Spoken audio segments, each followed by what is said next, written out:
Ya, selamat pagi teman-teman yang ada di YouTube ya, ada ribuan, ada puluhan ribu di TikTok, ada juga ya ratusan di Zoom. Selamat pagi Indonesia, selamat pagi Nusantara, semua dari Sabang sampai Merauke. Selamat pagi, apa kabar saudaraku? Saya berdoa semuanya dalam keadaan sehat, dalam keadaan yang ya penuh dengan sukacita tentunya senantiasa. Hari ini tepatnya hari Rabu, tanggal 17 Juni.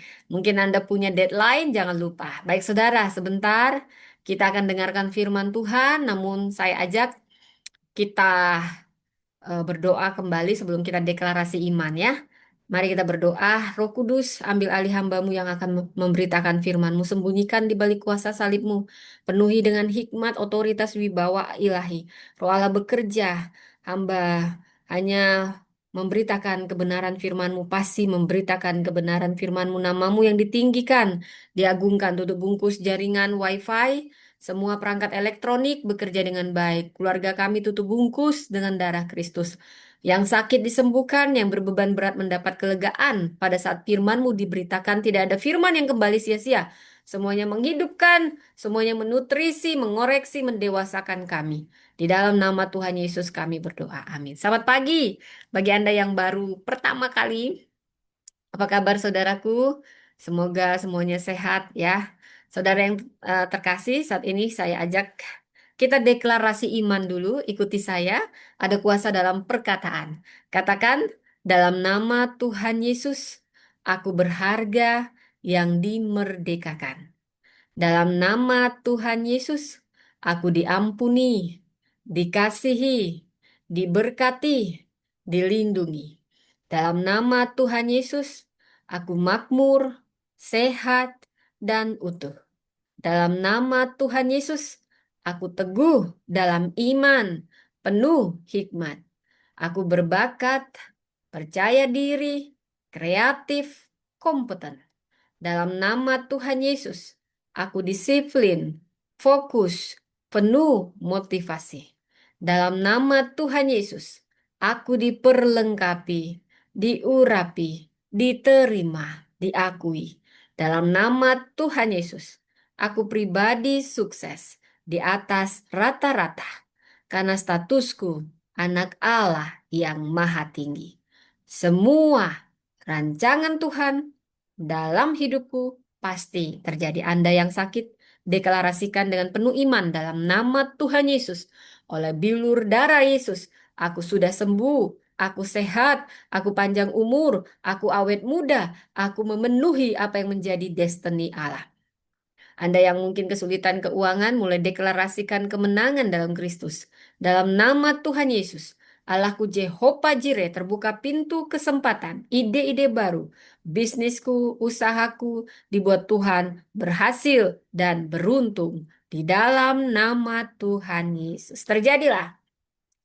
Baik, saudara yang terkasih, Anda yang ada di YouTube, Anda yang ada di TikTok, selamat pagi Indonesia, selamat pagi pulau-pulau, apa kabar semuanya? Saya berdoa semuanya dalam keadaan sehat, dalam keadaan yang luar biasa. Saudara yang terkasih, saat ini saudara, saya ingin membawakan tentang firman Tuhan ini. Saya beri judul dari panggilan menjadi warisan. Wah, siapa yang suka dapat warisan? Siapa yang sudah dapat warisan? Siapa yang mau bagi warisan? Wow, saya berdoa semua kita dapat warisan. Kita akan mewarisi, kita anak-anak kerajaan Allah, kita mewarisi apa yang kerajaan Allah miliki. Saudara, dari panggilan menjadi warisan. Apa itu panggilan? Saudara di sini akan dibahas. Anda beruntung. Ini sebenarnya topik untuk kepemimpinan Kristen. Saudara saya selama berkhotbah tidak bisa membalas chat Anda, tapi dengan setulus hati saya berdoa siapapun yang punya pergumulan boleh DM saya. Dan saya juga berdoa bagi orang-orang yang mungkin tidak senang, non-Kristen, yang memaki-maki Tuhan Yesus. Anda suka atau tidak, Yesus satu-satunya jalan, kebenaran, dan hidup. Dia adalah Tuhan. Dan saya berdoa, kami semua berdoa, Anda yang belum menerimanya, terima dia sebagai Kristus, sebagai Tuhan dan Juru Selamat Anda. maka Anda akan merasakan damai sejahtera, sukacita. Dan kalau Anda punya keberatan, sebaiknya jangan pernah memberi cat-cat yang tidak mendukung. Dan saya mohon maaf kalau saya nggak bisa balas chatnya satu persatu dan saya tutup saat ini supaya saya fokus khotbah. 1 jam bersama Tuhan. Baik saudara, saya memberi judul khotbah saya dari panggilan menjadi warisan. Saya ulang, dari panggilan menjadi warisan. Wow, kita akan membahas banyak ayat Alkitab, saudara. Menata kuasa, menundukkan kebebasan, mengubah beban menjadi visi, dan menghormati kesetiaan sunyi. Wow, saudara, bacaan kita cukup banyak. Anda bisa baca di rumah, Anda bisa catat Markus 10 ayat 42 sampai 45. Ya, itu salah satu bacaan kita, Markus 10 ayat 42 sampai 45. Jadi di situ dibahas tuntas semuanya yang kita perlukan ya. Jadi kita sekarang belajar tentang kepemimpinan. Wow, ini sebenarnya cukup mahal kalau Anda ikuti seminarnya, saudara ya. Tapi saya memberi cuma-cuma saat ini, saudara ya, karena firman Tuhan itu hikmat dari Tuhan dibagikan ya. Saat ini dari TikTok ya. Jadi ini tema dari Markus 10 ayat 42 sampai 45 ini secara ringkas ini bicara tentang kepemimpinan kerajaan Allah dari kuasa menjadi pelayanan. Jadi dari Markus 10 ayat 42 sampai 45 ini ada permintaan Yakobus dan Yohanes tentang posisi kehormatan di sebelah kanan Yesus. Tapi para murid memahami, jadi pemahaman para murid pada saat itu masih menganggap pola kepemimpinan ini sama dengan pola dunia, saudara. Jadi, di sini Yesus mengoreksi. Mereka masih berpikir tentang kepemimpinan berarti bicara kedudukan, kehormatan, kekuasaan. Tapi Yesus mengoreksi mereka. Saya percaya juga Yesus akan mengoreksi setiap paradigma kita yang salah yang menunjukkan bagaimana sebenarnya model kepemimpinan kerajaan Allah yang berlandaskan kerendahan hati dan pengorbanan. Catat kemudian ayat yang berikutnya kita akan banyak mengulek-ulek dari 1 Korintus 9 ayat 19 sampai 23. Saya ulang, 1 Korintus 9 ayat 19 sampai 23. Ini cukup dalam membahas tentang kepemimpinan juga, saudara. Secara ringkas, saya akan beritahu tema dari sini menjadi segalanya bagi semua orang, di mana kebebasan kita itu kita pakai untuk apa? Memenangkan jiwa. Dari ayat ini, Anda dan kita semua akan dipenuhi hikmat Roh Kudus bahwasanya Paulus sedang mengajarkan dan sedang menjelaskan tentang hak sebagai rasul. Dia sebenarnya punya hak. Mungkin kita semua punya hak. Kita harusnya mendapat dukungan materi, penghormatan dari orang-orang, tapi kita rela melepas hak tersebut demi apa? Injil. Wow, dan puncaknya saudara, di ayat 19 sampai 23 Paulus menjelaskan prinsip misi kebebasan Kristen bukan dipakai untuk kepentingan diri sendiri, melainkan saudara, di sini diajarkan untuk melayani dan membawa orang kepada Kristus. Wow.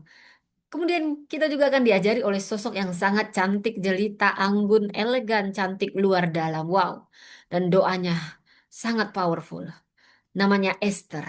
Kita akan belajar dari kitab Esther 4 ayat 13 sampai 16. Tuhan tidak pernah membedakan. Kepemimpinan bukan untuk satu gender. Kepemimpinan itu bukan hanya bicara untuk pemimpin laki-laki, tapi juga pemimpin perempuan. Laki-laki dan perempuan imago Dei. Kita semua, siapapun kita, berhak jadi pemimpin. Karena itu, kepemimpinan adalah panggilan, bukan kedudukan. Saudara, dari Esther 4, kalau kita bahas ini lebih dalam, Anda akan terkesima, saudara. Saya kasih temanya saja terkait tentang panggilan jadi warisan. Wow. Jadi, kalau kita bicara kitab Esther, sering judul khotbah untuk waktu seperti ini. For such time like this. Keberanian yang lahir dari panggilan Allah. Kitab Esther menceritakan pada masa Esther ada krisis besar yang dialami bangsa Yahudi di Persia. di mana pejabat kerajaan yang bernama Haman, dia merancang pemusnahan seluruh orang Yahudi. Wow, saudara, karena Haman benci banget sama orang Yahudi. Diawali dengan kebenciannya pada Mordekai. Ini mirip bibitnya seperti Hitler. Kenapa Hitler benci banget sama orang Yahudi? Itu ada bibit bebet bobot. Itu ada akarnya, saudara. Akar yang tidak diselesaikan. Saudara, dia mungkin benci satu orang, akhirnya jadi benci seluruh kaumnya, saudara. Itu juga yang terjadi pada Hitler, sehingga dia benci banget sama seluruh orang Yahudi dan membunuh kurang lebih 6 juta, saudara. Ini pembunuhan yang terbesar, saudara. Anda jangan membiarkan ada akar kebencian bertumbuh di dalam diri Anda. Anda akan berubah jadi monster. Saudara, jangan pernah biarkan kepahitan menguasai. Sama seperti Haman, itu hanya menghancurkan diri Anda sendiri. Kepahitan tidak pernah memenangkan. Pembalasan dendam tidak pernah memenangkan. Itu hanya menghancurkan kita. Saudara, sama seperti Haman, dia akhirnya disulahkan di tempat. Jadi senjata makan Tuhan. Tuan, Hitler juga begitu, saudara. Semua senjata makan Tuhan. Nelson Mandela adalah sosok pemimpin yang luar biasa. Saudara, Haman merancang pemusnahan seluruh orang Yahudi karena kebenciannya terhadap Mordekai. Nah, wah mirip banget ini si Haman. Namanya juga sama dari H, Hitler Haman. Jadi mereka ini kisahnya Esther ini menempatkan Esther sebagai ratu di istana Raja Ahasiweros. Ketika Mordekai mengetahui rencana jahat tersebut, saudara, dia meminta Esther menggunakan kedudukannya. Saudara Anda yang sekarang ini punya kedudukan-kedudukan hebat, jangan Anda bersembunyi mengamankan diri. Tuhan punya rencana, kenapa kau jadi ketua MPR? Padahal kau nggak pantas sebenarnya. Kenapa kau jadi ketua DPR? Kenapa kau jadi wali kota? Kau jadi gubernur. Biasanya kaum minoritas sulit mengambil posisi-posisi penting. Tapi kalau kamu, apalagi kamu minoritas, tapi kamu menempati posisi seperti wali kota, seperti yang lainnya, jangan kau lupa diri, ngamankan dirimu. Lalu mengumpulkan warisan untuk anak cucumu. Tuhan punya rencana. Kenapa kau terpilih? Sebenarnya kau nggak pantas terpilih, apalagi kau minoritas, agama minoritas. Saudara, karena Tuhan punya rencana. Sama seperti Esther, orang minoritas terbuang tapi jadi ratu. Karena Tuhan sedang memakai Esther untuk menyelamatkan bangsa Yahudi dari pemusnahan Haman. Kalau kau jadi gubernur, kau jadi wali kota yang biasanya itu diduduki oleh kaum mayoritas, tapi kaum minoritas, kau bisa di posisi itu karena Tuhan punya rencana post time like this untuk waktu seperti ini. Jangan kau mengamankan dirimu karena kedudukan itu kapan saja bisa Tuhan ambil. Mungkin kedudukannya tidak lepas, tapi nyawamu saat Tuhan ambil. Tuhan akan minta pertanggungjawabanmu. Hei, kau sudah jadi gubernur, kau sudah jadi wali kota. Kenapa tidak kau bela kebenaran? Kenapa tidak kau bela orang-orang yang terpinggirkan? Kenapa tidak kau bela orang-orang yang tidak mendapat haknya? Justru kau ngumpulkan harta, harta, harta. Istrimu satu jadi dua. Semua kau tambahin rumahmu untuk orang. Aku mengangkat kau jadi gubernur, jadi wakil rakyat, jadi ketua MPR, DPR. Bukan untuk kau memperbanyak hartamu, Oon, kata Tuhan gitu. Tuhannya emosi gitu ya, saudara ya. Maaf, maaf, saudara.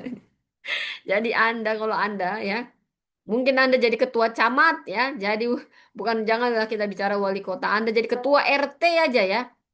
Padahal Anda minoritas. Karena Tuhan punya rencana. Jangan kau ngamankan diri. Supaya aku terus jadi ketua RT. Diam-diam aja lah aku. Supaya aku terus jadi kepala desa. Aku minoritas. Aku diam-diam aja lah. Gak mau ku bela kebenaran. Pokoknya cari aman. Ku senangkan. Siapa yang kasih posisi? Yang kasih posisi itu Tuhan. Jangan kau jilat-jilat manusia. Kau harus baik pada setiap orang. Baiklah.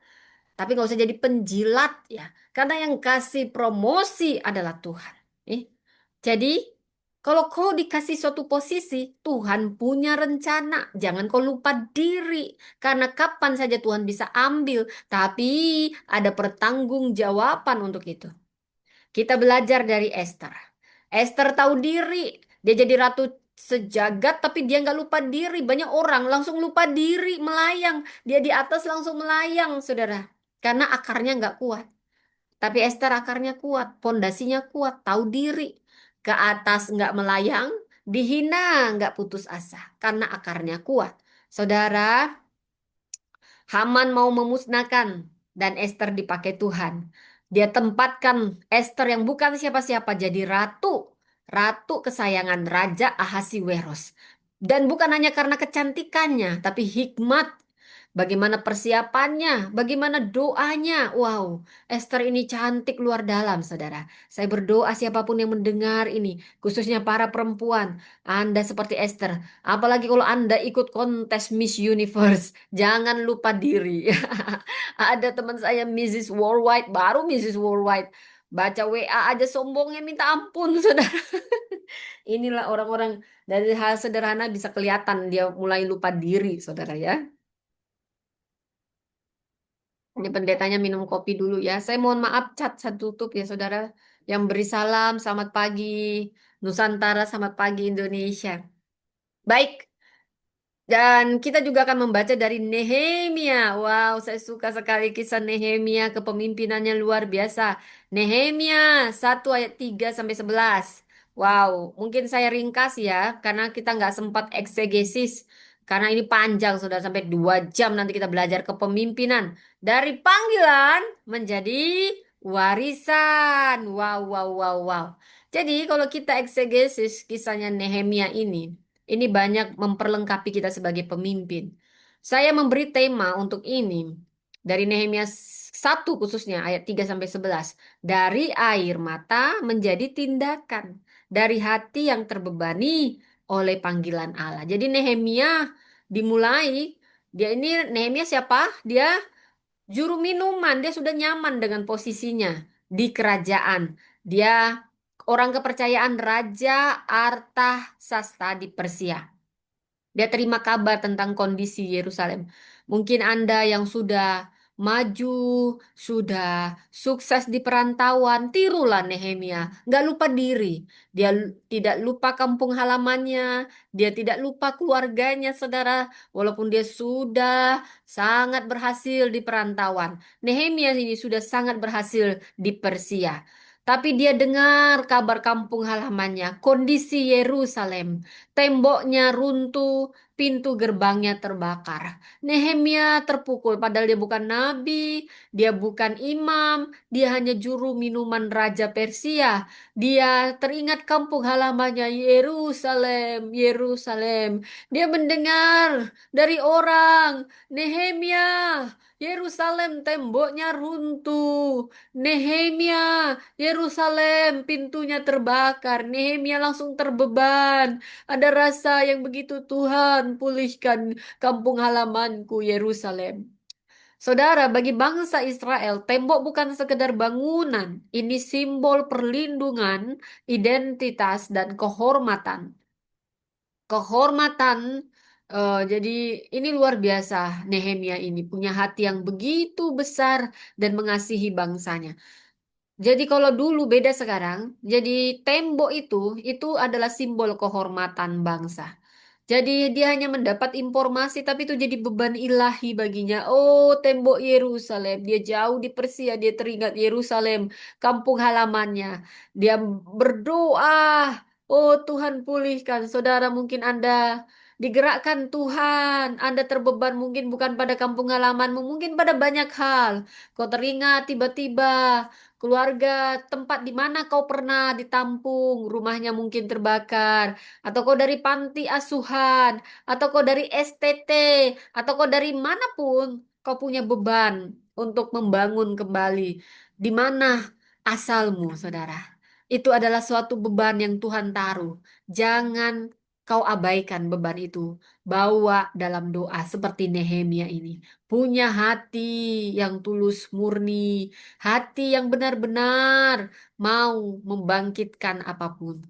Saudara, lalu Anda juga bisa baca dari kitab Lukas, Saudara, Lukas 26 sampai 56. Wow, ini juga merupakan bagian kepemimpinan yang akan mempertajam kepemimpinan Kristen. Dari Lukas ini, Saudara, Secara garis besar, apa sih? Ini saya memberinya tema Maria. Dari kerendahan hatinya menuju ketaatan yang mengubah sejarah. Saudara, orang yang taat pasti dimulai dari kerendahan hati untuk mau taat. Jadi Maria dari Lukas 1 ayat 26 sampai 56 saat dia diberitahu tentang kelahiran Yesus kepada Maria oleh malaikat Gabriel, dia punya respon iman yang luar biasa terhadap panggilan Allah. Kunjungannya kepada Elizabeth dan dia punya nyanyian pujian yang begitu indah, magnificat. Ini menunjukkan bahwa Allah seringkali memilih orang sederhana untuk menggenapi rencana keselamatannya yang besar. Saudara, mungkin Anda sederhana, mungkin Anda tidak diperhitungkan sehingga Anda tidak pernah diundang ke acara-acara lip show, mungkin Anda tidak terkenal, ya media sosial Anda pun biasa aja, semuanya di bawah rata-rata. Tapi saya mau katakan, Tuhan justru kadang suka pakai orang-orang sederhana. Tapi bukan hanya sederhana, dia punya hati yang besar. Dia punya konsistensi, dia punya iman yang besar. Tuhan suka memakai orang-orang seperti ini. Seperti Maria, nggak ada yang duga, saudara. Mungkin dia terlihat adem ayem, nggak kayak saya yang sangat powerful, kelihatan sangat bersemangat. Maria mungkin lebih sederhana, saudara. Tapi Tuhan suka bayang seperti saya, terlalu menggebu-gebu, atau yang seperti Maria, sederhana. Tetap jadi diri Anda sendiri ya. Baik, saudara, itu tadi firman Tuhan yang akan mendasari dari kebenaran firman Tuhan dari panggilan jadi warisan. Siapa yang siap dapat warisan, sudah dapat warisan. Siapa yang mau bagikan warisan, kita bagikan dari panggilan menjadi warisan. Inilah kepemimpinan Kristiani. Bukan pertama soal jabatan, tetapi apa? Ini soal panggilan. Panggilan yang bagaimana? Diuji dulu, nggak omdo. Diuji dalam cara kita memakai kuasa, kebebasan, pengaruh, beban, dan kesetiaan sehari-hari. Saudara, kepemimpinan Kristen tidak dimulai dari kursi. Anda jangan merasa, oh, aku gembala, oh, aku kepala desa, kepala camat, aku pemimpinnya betul. Tapi yang mau saya katakan, berbeda. Apa kata dunia dengan apa kata Alkitab? Kepemimpinan Kristen tidak dimulai dari kursi yang kita tempati. Jadi dari mana? Dari panggilan yang menata cara kita memakai kuasa. Wow, hati-hati nih akan dalam, saudara. Mungkin saudara yang terkasih ada pertanyaan yang jarang muncul. Saya membawa Anda. Kalau kita bicara tentang kedudukan. Ada banyak pertanyaan yang sering muncul tapi jarang muncul di rapat resmi. Seringnya muncul di ruang batin kita, terutama batin kita sebagai pemimpin, saudara. Pertanyaan ini tidak selalu terdengar keras. Kadang dia datang dengan setelah rapat panjang, baru pertanyaan itu muncul. Kadang juga dia muncul ketika lampu ruangan sudah tutup, jadi udah selesai meeting, sudah redap, laptopnya sudah ditutup, pesan keluarga belum dibalas dan tubuh kita mulai memberi sinyal bahwa jiwa kita sedang lelah. Pertanyaannya sederhana tapi tajam. Apakah saya masih memimpin dari panggilan atau hanya dari tekanan? Saya ulang.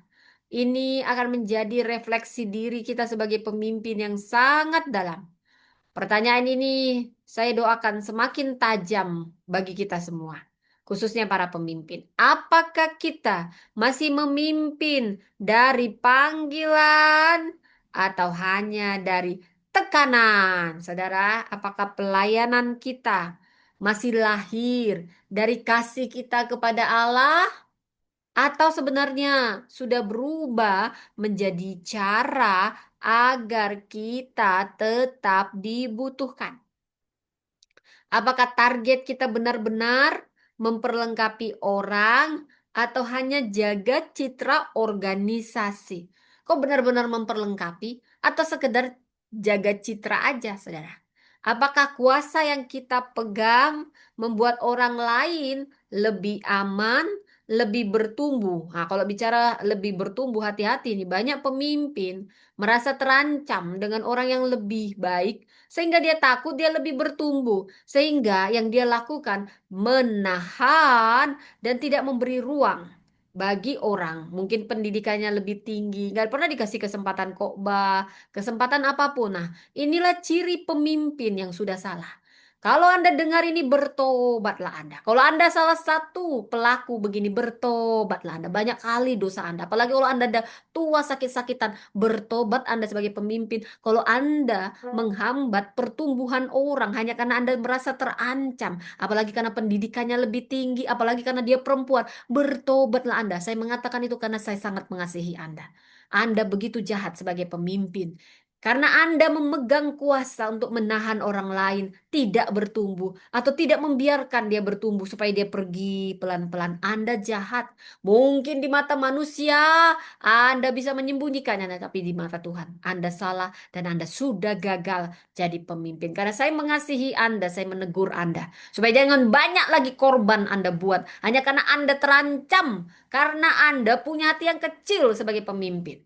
Saudara, kuasa yang kita pegang sebagai pemimpin seharusnya membuat orang, siapapun itu yang kita pimpin, lebih aman, lebih bertumbuh. Bukan kau hambat pertumbuhannya. Jangan beri kesempatan, biar dia pergi sendiri, pergi dia. Jangan beri kesempatan. Wah, jahat itu, jahat.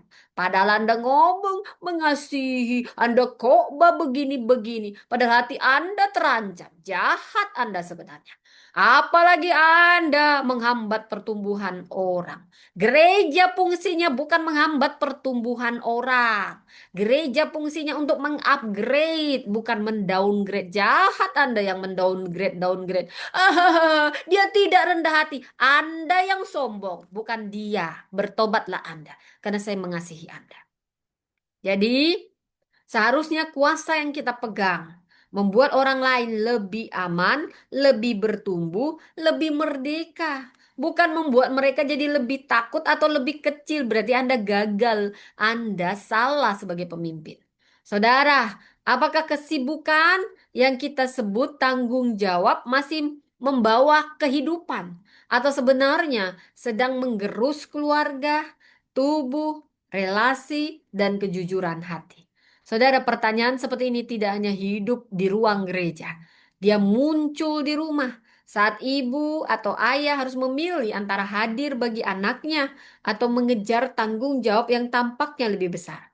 Dia muncul di kampus saat pengetahuan dapat dipakai untuk melayani atau untuk meninggikan diri. Wow, dia muncul di dunia kerja ketika angka lebih cepat dihitung daripada wajah manusia. Angka-angka saja yang kau ingat, saudara ya. Apalagi saat dia muncul dalam pelayanan, seakan-akan itu kata ketaatan. Kita pakai untuk membenarkan beban yang sebenarnya sudah tidak sehat. Mari kita jujur, saudara. Hari ini kita akan berjalan melalui 5 ruang kepemimpinan. Berapa? 5. Apa saja? Pertama, ruang panggilan. Ikuti saya. Ruang panggilan. Apakah kepemimpinan kita masih lahir dari Allah? Saya ulang. Apakah kepemimpinan kita masih lahir dari Allah? Kedua, ruang kebebasan. Kepada siapa hak, kesempatan, dan ambisi kita tunduk? Saya ulang, ruang kebebasan itu bicara kepada siapa hak, kesempatan, dan ambisi kita tunduk. Ketiga, ruang pengaruh. Apakah kita berani menyebut yang benar meski jabatan kita terbatas? Saudara, kalau benar katakan benar. Gak usah takut. Nanti aku dicopot jadi gembala. Nanti aku dicopot jadi camat. Katakan kebenaran. Gak usah kau cari-cari aman. Gak usah kau pura-pura ya cuci tangan. Padahal kau tahu salah. Katakan kebenaran. Jarang sekarang orang biasa cari aman. Amankan posisi. Amankan posisi. Diam-diam aja. Nggak bilang salah, nggak bilang benar. Diam. Itu namanya pengejut. Pemimpin pengejut yang suka cari aman. Pasti nggak akan aman. Hatimu nggak akan aman. Paling kau disebut pemimpin pengejut yang cuma cari aman. Jangan seperti itu dong, Ibu Pendeta. Ya, ini untuk pemimpin-pemimpin bertobat Anda. Kalau benar, katakan benar. Jangan kau cari aman, diam. Nanti dilepas posisiku. Justru itu ujian untuk promosi yang lebih tinggi, kawan. Percayalah promosi dari Tuhan. Bukan dari ketua sinode. Bukan. Jangan seperti itu. Nanti ketua sinode, kamu nih nyindir-nyindir aku, Priscia. Enggak. Ini untuk kita semua, saudara. Banyak kita jadi orang munafik. Kita tahu kita harus menyuarakan kebenaran, keadilan, tapi cari aman. Posisiku sudah diberi, cari aman. Menyuarakan itu bukan berarti juga cari tengkar. Tapi dengan bijaksana, minta hikmat Roh Kudus. Ada pendirian. Saudara, yang keempat kita akan bicara apa? Ruang beban. Apakah keluhan kita yang kita bawa kepada Allah sampai menjadi fisik? Kelima, nah ini yang jarang nih, ruang sunyi. Apakah kita menghormati kepemimpinan yang terjadi di rumah, di keluarga, dan relasi terdekat? Saudara, lima ruang ini akan membentuk satu garis besar. Panggilan yang diuji akan menata kuasa. Kebebasan yang ditundukkan akan menjaga ambisi. Pengaruh yang berani akan melindungi manusia. Beban yang didoakan akan menjadi fisik. Kesetiaan sunyi akan membentuk warisan. Jadi warisannya di mana? Di kesetiaan dalam senyap, kesetiaan sunyi. Kita mulai. Panggilan yang diuji. Tadi saya sudah paparkan tentang Markus 10. Anda juga bisa baca Kejadian 1. Dalam Markus 10, murid Yesus masih membayangkan kebesaran dengan bahasa yang sangat manusiawi.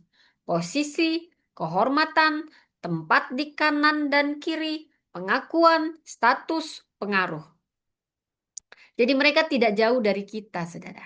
Kita juga sering mengukur kepemimpinan dengan kursi. Siapa duduk di depan, siapa diberi mikrofon, siapa menandatangani surat, siapa punya akses, siapa disebut dalam laporan, siapa dipuji setelah acara selesai. Tetapi Yesus membalikkan seluruh imajinasi kuasa itu. Dia berkata bahwa penguasa bangsa-bangsa memerintah dengan tangan yang menekan. Mereka memakai kuasa untuk menguasai. Tetapi di antara murid Kristus, pola itu tidak boleh menjadi normal. Barang siapa ingin menjadi besar, hendaklah ia menjadi pelayan. Barang siapa ingin menjadi yang terdahulu, hendaklah ia menjadi hamba bagi semua.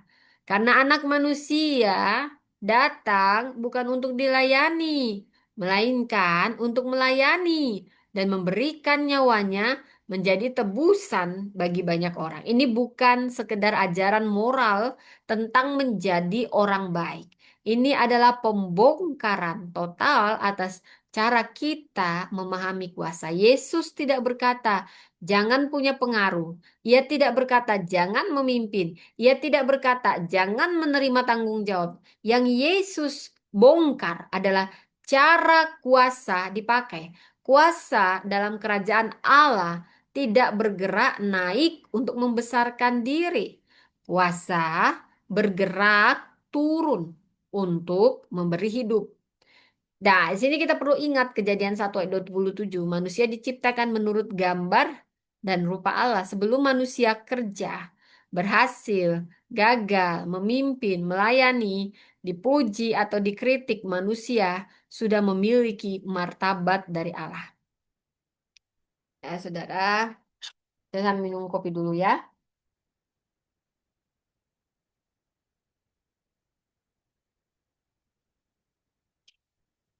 Ya, jadi setiap keputusan pemimpin selalu memiliki bobot teologis. Tidak ada keputusan yang hanya teknis bila ada manusia yang terdampak, saudara. Ketika sebuah organisasi menaikkan target itu bukan hanya angka. Ada staf yang akan bekerja lebih panjang. Ada keluarga yang menunggu di rumah. Ada relawan yang mungkin takut berkata lelah. Ada jemaat yang mungkin dilayani dengan program lebih banyak. Tetapi oleh orang-orang yang mulai kehilangan sukacita. Wow, hati-hati nih, sudah. Saudara, saat gereja buat jadwal pelayanan, sebenarnya itu bukan hanya sekedar kalender, ada tubuh manusia, ada anak-anak, ada pasangan, ada orang tua, ada jiwa yang perlu istirahat.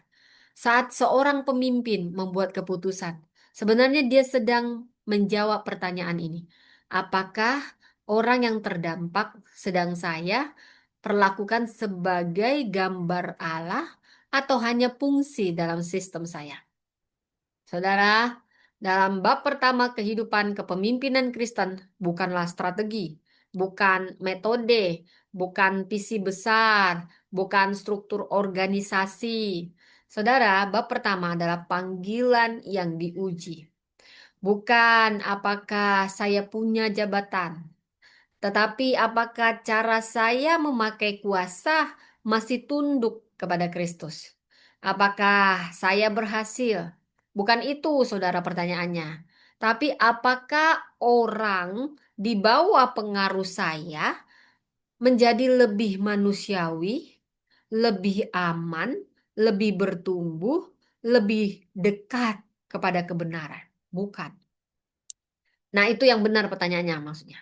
Dan pertanyaan ini salah, bukan seperti ini. Apakah programnya berjalan?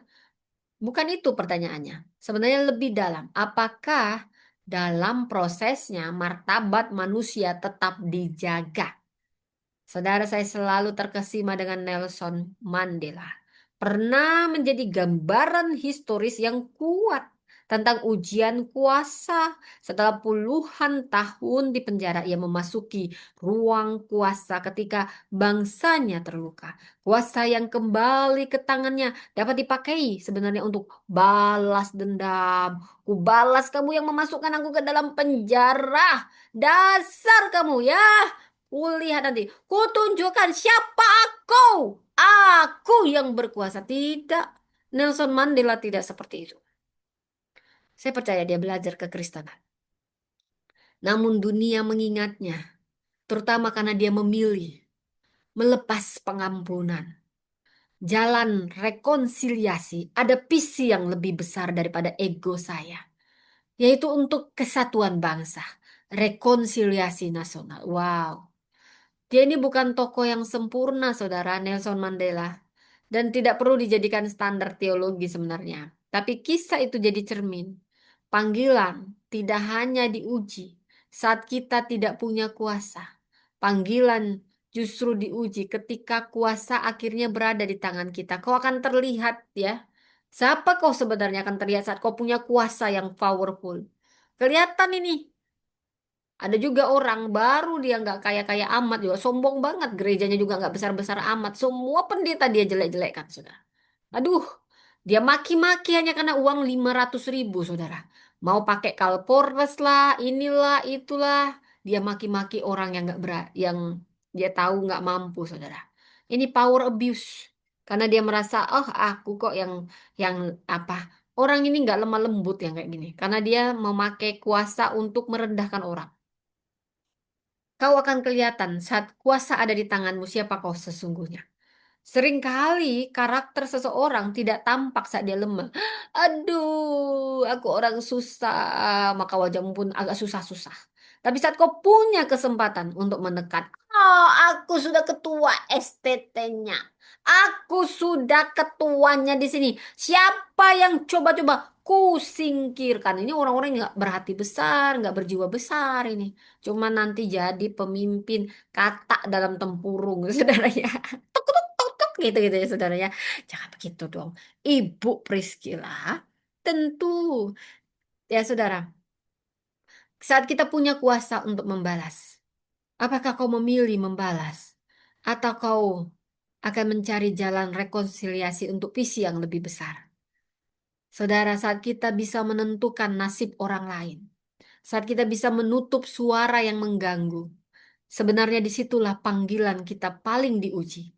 Pertanyaannya saat ini, saudara, kuasa apa yang Tuhan percayakan kepada kita saat ini? Mungkin belum kuasa yang besar. Mungkin hanya sebagai orang tua, apakah kita orang tua yang semena-mena, guru yang semena-mena, kuasa sebagai kakak yang sederhana aja, sebagai guru, sebagai pemimpin kelompok kecil, sebagai atasan, kok semena-mena nggak? Sebagai pendeta semena-mena nggak kok? Mentang-mentang kau punya kuasa sebagai itu. Kuasa sebagai bendahara, kuasa sebagai pemilik usaha, kuasa sebagai orang yang paling senior dalam keluarga. Kuasa kecil pun tetap kuasa. Dan di hadapan Kristus, setiap kuasa harus ditanya apakah kita melayani, menggunakannya untuk melayani atau menguasai, saudara. Wow. Dan bagian yang kedua, kebebasan yang ditundukkan. Dasarnya dari 1 Korintus 9. Setelah panggilan diuji, kita masuk ke dalam ujian kedua, kebebasan. Saudara, dalam 1 Korintus 9, Paulus berbicara tentang hak. Dia memiliki hak sebagai rasul. Dia punya kebebasan. Dia punya alasan sah untuk menerima dukungan, menggunakan kebebasannya untuk menuntut sesuatu yang sebenarnya dapat diklaim. Tetapi Paulus melakukan sesuatu yang mengejutkan.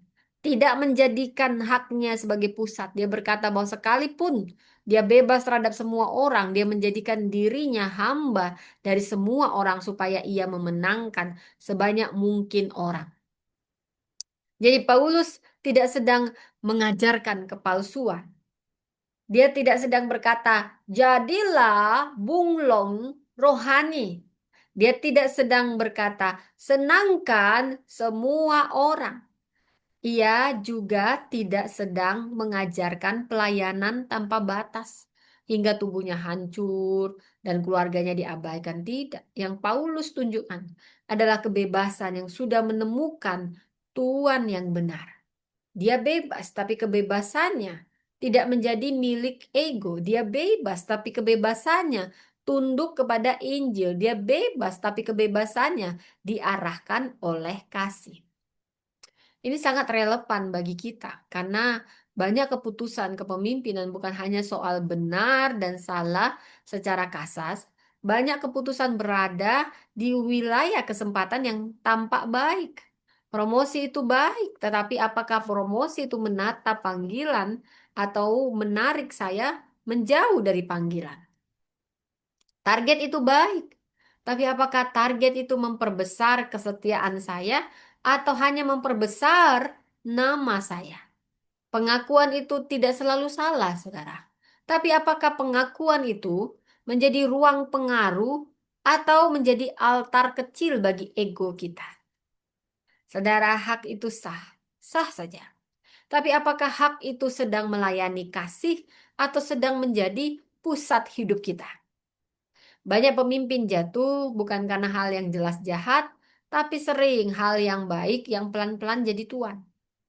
Kesempatan jadi tuan, ambisi jadi tuan, pengakuan jadi tuan, kesibukan jadi tuan.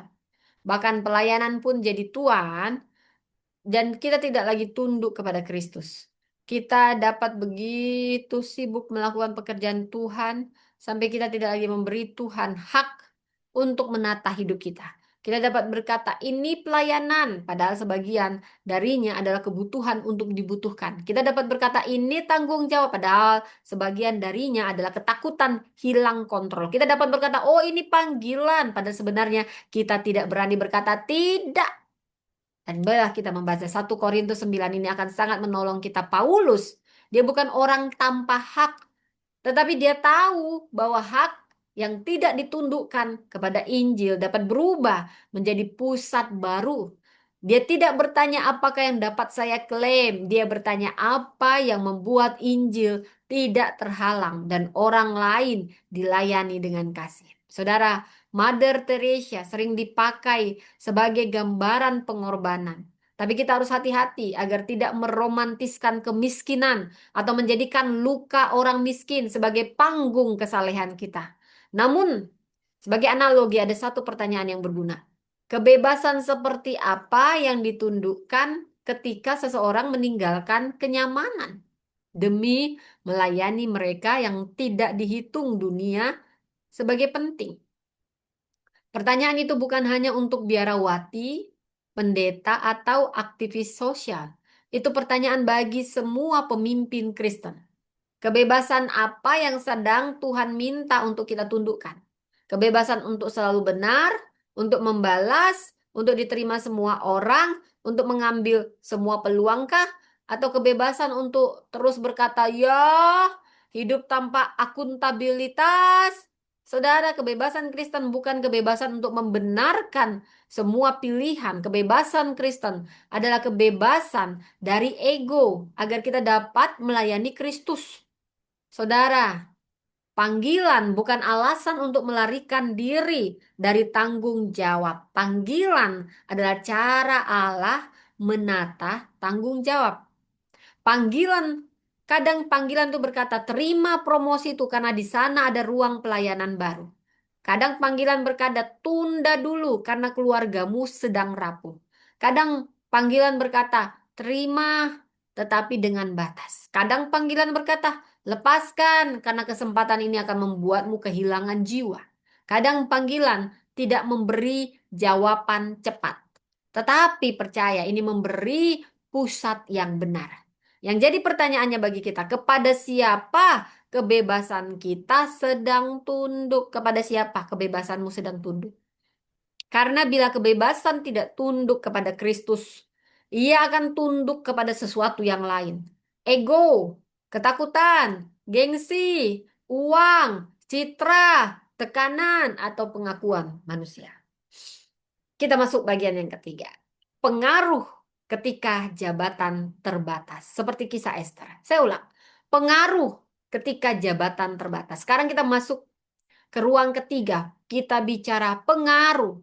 Kita sering berkata, saya bukan siapa-siapa. Saya bukan ketuanya, bukan pendeta. Saya bukan direktur, bukan pengambil keputusan. Saya hanya stop, stop. Hanya anggota keluarga, hanya relawan.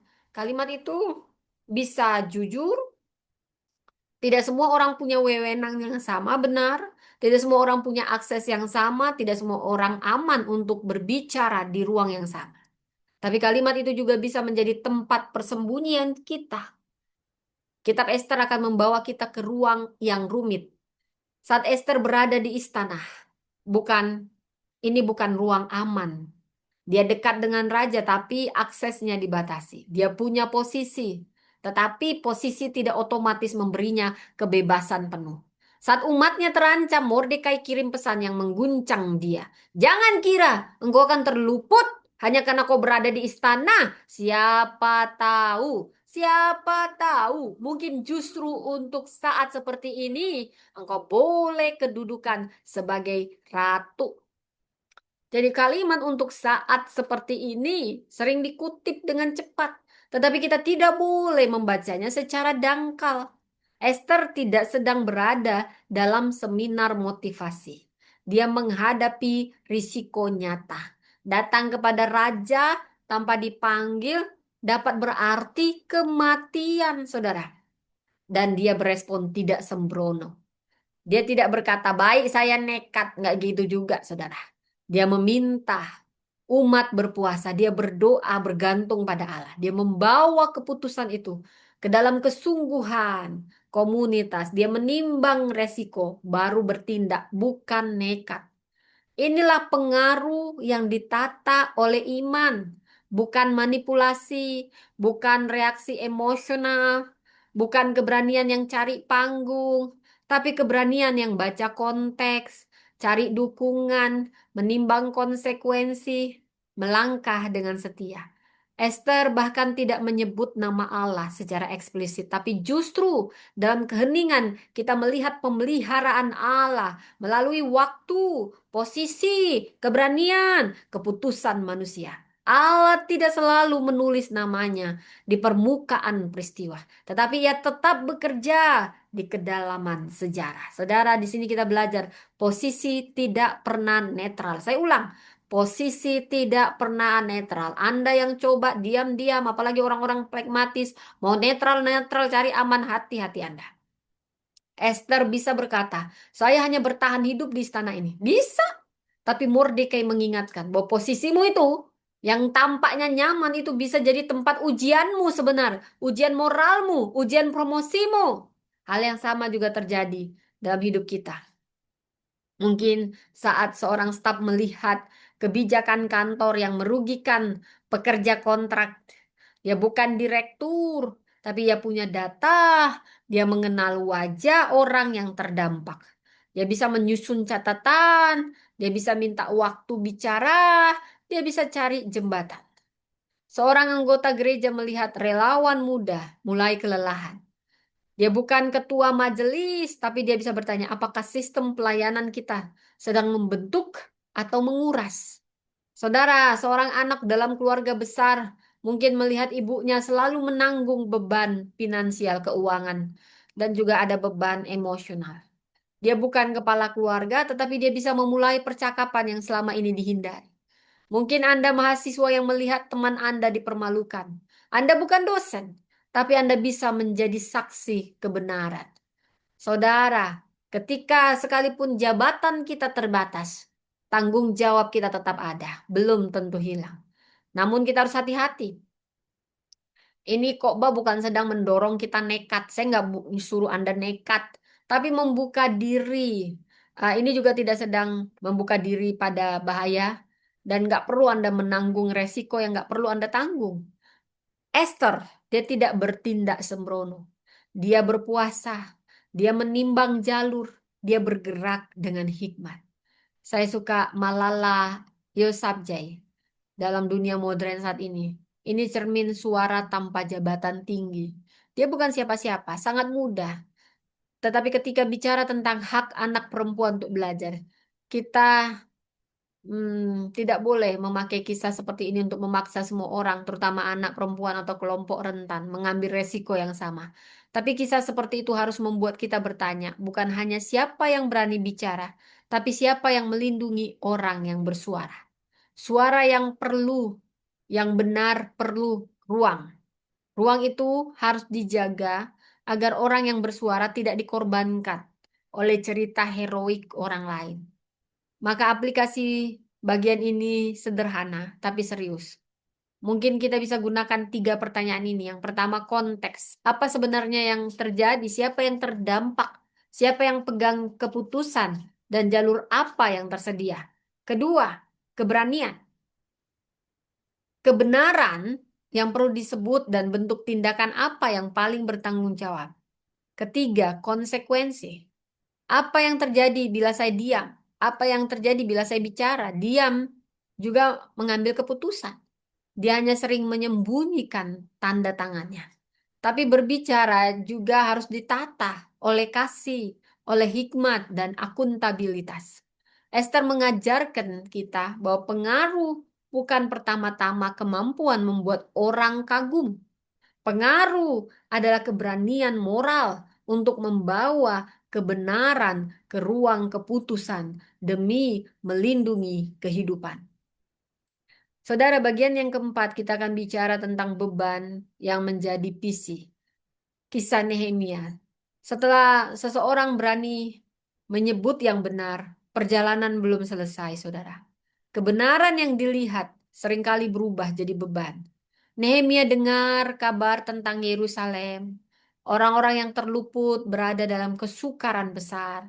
Tembok terbongkar, pintu-pintu gerbang terbakar. Dia tidak melihat semua itu langsung, tapi kabar itu cukup untuk mengguncang hatinya. Saudara, jadi respon pertamanya bukan rapat, bukan proposal, bukan kampanye, bukan strategi komunikasi. Respon pertamanya duduk, dia duduk, Nehemia duduk, dia menangis, dia berkabung, dia berpuasa, dan dia berdoa. Inilah yang penting. Banyak pemimpin modern terlalu cepat bergerak dari kegelisahan ke program. Melihat anak muda rapuh, langsung buat program. Melihat relawan lelah, langsung tambah pelatihan. Melihat keluarga renggang, langsung beri nasihat. Melihat gereja menurun, langsung membuat acara baru. Melihat organisasi bermasalah, langsung bentuk panitia. Tetapi Nehemia menahan kita. Dia memberi kita teladan, mengajarkan bahwa tidak semua beban boleh langsung dipercaya sebagai visi. Beban perlu dibawa kepada Allah. Karena ada beban yang lahir dari panggilan, tetapi juga ada beban yang lahir dari ego. Ada beban yang lahir dari kasih, ada juga beban yang lahir dari keinginan mengontrol. Ada beban yang lahir dari luka yang belum dipulihkan. Ada juga beban yang lahir dari ambisi yang memakai bahasa rohani. Karena itu beban perlu diuji.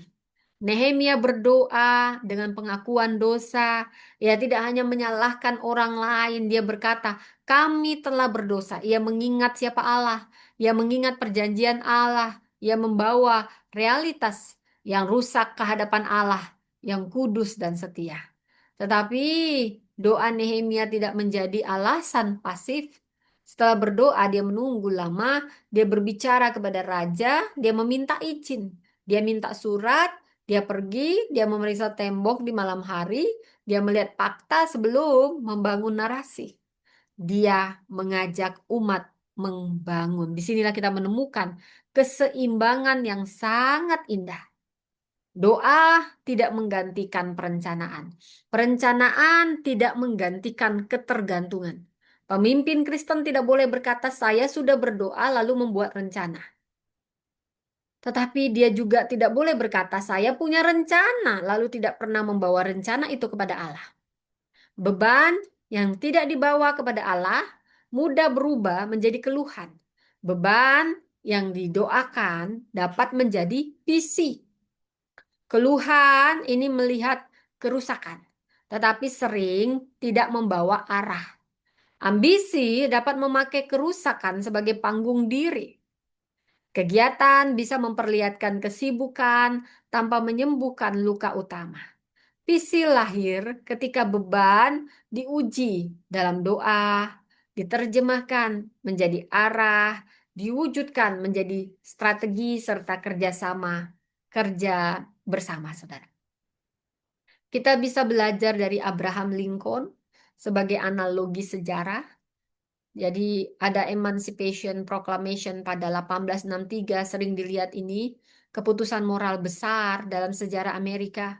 Tapi keputusan itu lahir di tengah perang batas hukum. Saudara ya, tekanan politik, konsekuensi kompleks. Ini mengingatkan kita, ya, saudara. Oke, ada ini saya inikan dulu ya.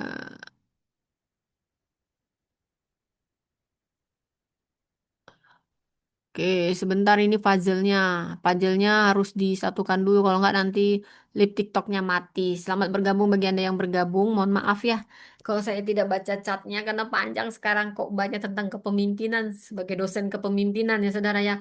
Bersyukurlah Anda dipersiapkan jadi pemimpin. Oke, jadi kita balik kepada kisah Abraham Lincoln, saudara.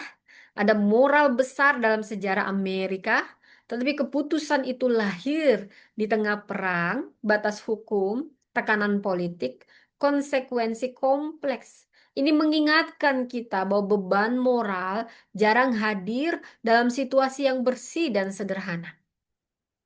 Seorang pemimpin dapat melihat luka besar, tetapi tetap harus bergerak melalui struktur yang retak, risiko yang nyata, dan keputusan yang diperdebatkan. Mungkin kisah seperti ini tidak membuktikan Nehemia. Firman Tuhan tetap pusat, tetapi sejarah memberi cermin, saudara, visi yang lahir dari beban ini sering tidak sempurna bentuknya, namun tetap harus diarahkan oleh pertobatan, keberanian, akuntabilitas, dan kerja bersama. Maka kita membawa beban menjadi visi. Bagaimana caranya? Ada 6 langkah rohani yang praktis. Pertama, lihat. Jangan memperhalus realitas. Apa yang benar-benar rusak dilihat. Siapa yang berdampak terdampak dilihat. Apa yang selama ini disembunyikan oleh bahasa yang rapi dilihat. Lalu kedua, ratap. Jangan langsung mengubah semuanya menjadi proyek. Izinkan hati berduka dulu di hadapan Allah. Ratapan cara pemimpin menolak sinisme tanpa kehilangan kejujuran. Ketiga, doa. Bawa beban itu kepada Allah. Minta Tuhan mengoreksi motif kita. Jangan sampai ambisi menyamar sebagai visi. Keempat, rencana. Tulis langkah yang konkret, proporsional, dan dapat diuji. Yang kelima, risiko. Namai hambatan, konflik, biaya, dan potensi penyimpangan. Keenam, kolaborasi. Jangan memakai orang sebagai alat ambisi. Ajak orang membangun sebagai sesama pelayan. Setiap gereja, keluarga, kampus, organisasi memiliki banyak orang yang bisa melihat kerusakan. Yang langka adalah orang yang membawa kerusakan itu kepada Allah sampai menjadi arah yang rendah hati, jernih, dan dapat dikerjakan bersama. Saudara, kita masuk bagian yang kelima, kesetiaan sunyi. Kisah Maria dan ruang keluarga.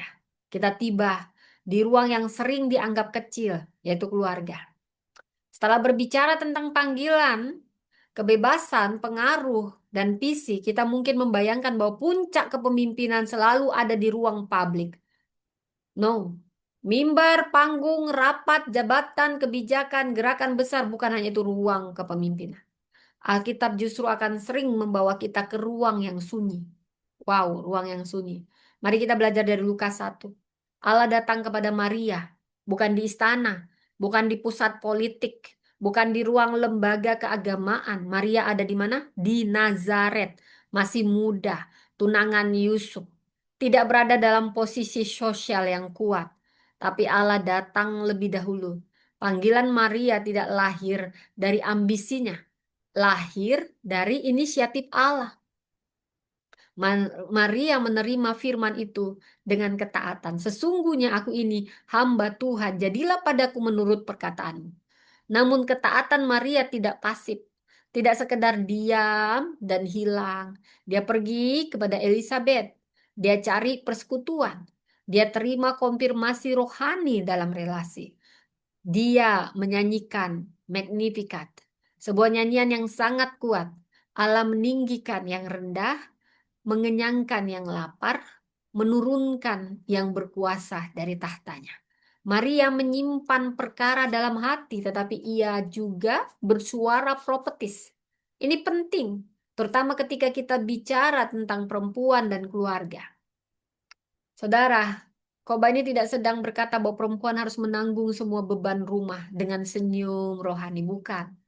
Kesetiaan sunyi tidak boleh dipakai untuk memuliakan beban yang tidak adil. Ada pelayanan dalam keluarga yang lahir dari kasih, tapi ada juga pola yang menuntut seseorang terus memberi tanpa pernah didengar, ditolong, atau diberi ruang bertumbuh. Ada yang diam karena setia, tetapi ada juga yang diam karena takut. Ada yang berkorban karena kasih, tetapi ada juga yang terus kelelahan karena sistemnya nggak adil dan harapannya tidak realistis. Maka kita perlu mengatakan dengan jelas, kesetiaan sunyi bukan berarti menghilang. Ruang keluarga bukan ruang kecil bila Allah sedang membentuk manusia di dalamnya. Tapi ruang keluarga juga tidak boleh jadi tempat seseorang dipakai tanpa martabat. Maria menolong kita melihat keseimbangan itu. Ia taat tapi tidak sendirian. Dia terima panggilan, dia tetap cari Elizabeth, dia menyimpan perkara tapi juga menyanyikan Magnificat. Dia masuk ke ruang keluarga tetapi tidak kehilangan pembacaan profetis atas karya Allah dalam sejarah. Banyak kepemimpinan keluarga terjadi dalam hal-hal yang tidak pernah masuk laporan. Percakapan 5 menit sebelum tidur, keputusan mematikan laptop lebih awal, keberanian berkata aku lelah. Kita perlu menata ulang ritme rumah, makan malam tanpa rapat, doa singkat yang tidak difoto, kebiasaan minta maaf, mendengar anak yang mengulang cerita yang sama, menolak undangan pelayanan demi hadir di rumah. Membagi tugas, bukan karena nggak sanggup, tapi keluarga memang harus dibangun bersama. Ruang sunyi, bukan ruang kecil di mana Allah sedang membentuk. Ini ruang Allah di mana kita dibentuk. Allah sedang membentuk manusia di dalamnya. Ruang sunyi perlu 4 hal, yaitu ritme, dukungan, batas, dan formasi. Ritme itu apa? Itu kebiasaan apa yang diam-diam sedang membentuk rumah kita. Dukungan itu siapa yang menopang ruang sunyi ini? Apakah semua selalu jatuh pada satu orang? Batas apa yang perlu dihentikan, ditunda, dibagi atau ditolak agar kasih tidak berubah menjadi kepahitan. Manusia seperti apa yang sedang dibentuk oleh cara kita memperlakukan waktu, tubuh, konflik, uang, pelayanan, dan Allah. Keluarga bukan saingan pelayanan. Keluarga adalah salah satu ruang pertama tempat panggilan diuji. Bukan berarti semua orang harus memilih rumah dan menolak ruang publik, tidak. Pertanyaannya bukan apakah rumah lebih penting daripada gereja, pekerjaan, kampus, atau pelayanan publik. Pertanyaannya adalah apakah semua ruang itu tunduk pada panggilan Allah yang sama, membentuk manusia yang mengasihi Tuhan, menghormati martabat, hidup dalam kebenaran, dan melayani dengan akuntabilitas. Saudara, mari kita tarik benang merah dari semua ini. Bila tadi kita membaca Markus 10 ini berkata kuasa harus melayani. 1 Korintus 9 ini berkata kebebasan harus tunduk kepada Injil. Dan kitab Ester berkata pengaruh tidak harus menunggu jabatan. Nehemia berkata beban harus dibawa kepada Allah sampai jadi pisi. Dan Lukas 1 berkata kesetiaan sunyi ini juga merupakan ruang panggilan Allah. Jadi kepemimpinan Kristiani bukan hanya soal memimpin organisasi, ini adalah cara hidup di hadapan Allah. Di kantor panggilan diuji, di gereja kuasa diuji, di kampus integritas diuji, di ruang publik keberanian diuji, di rumah kesetiaan diuji, di dalam hati kebebasan diuji, di tengah beban visi diuji, di dalam keputusan kecil warisan mulai ditulis. Inilah garis besar yang kita bahas. Panggilan itu menata kuasa. Injil menundukkan kebebasan. Kebenaran menggerakkan pengaruh. Doa mengubah visi beban menjadi visi. Kesetiaan sunyi membentuk warisan. Kita sering ingin meninggalkan warisan besar, tapi jarang dimulai dari pengumuman besar. Warisan sering dimulai dari satu keputusan kecil yang setia. Satu target yang diuji ulang karena ada manusia yang mulai lelah. Satu promosi yang diterima dengan batas dan akuntabilitas. Satu kebenaran yang disampaikan dengan hikmat. Satu keluhan yang dibawa kepada Allah sampai jadi rencana. Satu malam ketika kita mematikan laptop dan kembali hadir bagi keluarga. Satu keberanian berkata saya perlu ditolong. Satu keputusan yang menolak memakai bahasa rohani untuk menutup ambisi. Satu keputusan memperlakukan orang sebagai gambar Allah, bukan alat sistem. Dan di hadapan Allah tidak ada keputusan kecil bila keputusan itu membentuk manusia. Saya ingin memberi aplikasi yang praktis untuk 7 hari ke depan. Saya ingin kita semua mendapat inspirasi bukan hanya itu, tapi menjadi ketaatan kita yang dan juga membawa ini ke dalam 7 hari yang nyata. Kita perlu memilih satu keputusan nyata. Jangan pilih seluruh hidup, jangan tulis keluhan umum. Pilih satu keputusan. Mungkin keputusan pelayanan, keputusan keluarga, keputusan kerja, sekolah, relasi, keputusan tentang batas, dan juga keputusan tentang keberanian berbicara. Lalu kita tanya 9 pertanyaan ini. Pertama, panggilan. Apa panggilan yang Allah sedang uji dalam keputusan ini? Arah yang kedua. Arah moral apa yang sedang diperbesar oleh keputusan ini? Yang ketiga, nilai. Nilai kerajaan Allah apa yang harus menjadi pilihan ini. Keempat, gambar Allah. Siapa yang harus saya lihat sebagai manusia bermartabat, bukan fungsi. Kelima, gerak. Langkah kecil apa yang perlu saya ambil dalam 7 hari? Keenam, integritas. Kompromi kecil apa yang harus dicegah sebelum jadi budaya? Ketujuh, layanan. Siapa yang menjadi lebih aman, bertumbuh, atau diperlengkapi karena keputusan ini? Kedelapan, akuntabilitas. Siapa yang berhak menilai, menegur, dan mengoreksi saya? Kesembilan, narasi warisan. Cerita seperti apa yang ditinggalkan keputusan ini? Saudara, untuk pemimpin gereja, kita perlu audit suatu rapat. Apa kuasa di ruang itu melayani atau hanya menguasai, saudara? Dan juga untuk para pemimpin perempuan, ambil satu beban yang selama ini Anda pikul sendirian. Apakah itu panggilan, ekspektasi orang lain, atau sistem yang tidak memberi ruang yang sehat? Untuk keluarga, bicarakan satu bentuk dukungan konkret minggu ini. Jangan hanya memuji seseorang karena kuat, tapi tolong dia agar tidak harus kuat sendirian. Dan untuk profesional, audit satu keputusan kerja. Siapa yang terdampak? Apakah integritas dikorbankan sedikit demi sedikit?